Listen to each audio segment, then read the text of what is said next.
একটা পাখি সকালবেলা যখন বের হয় তখন কি সে জানে যে তার রিজিক কি আছে? তাহলে আমিও তো একটা মানুষ, আমার জন্য আল্লাহ একটা definitely has a plan, Allah definitely has a plan. তো আমি কেন অতিরিক্ত চিন্তা করব? আল্লাহ আপনাকে কখনোই হতাশ করবেন না আপনি যদি আল্লাহর উপর দৃঢ় বিশ্বাস রাখেন।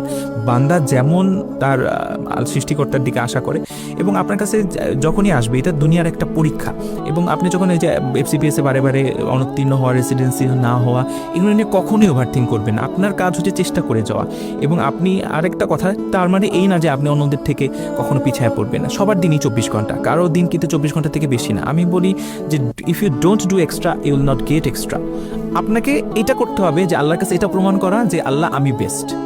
আমি অন্যজন 12 ঘন্টা পরিশ্রম করলে আমি 13 ঘন্টা করি।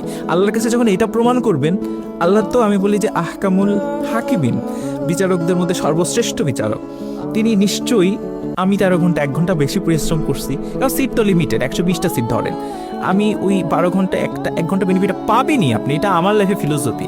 আপনি এক্সট্রা পরিশ্রম করলে এক্সট্রা পরিশ্রম আল্লাহ আপনাকে, আল্লাহ নিরাশ করেন না।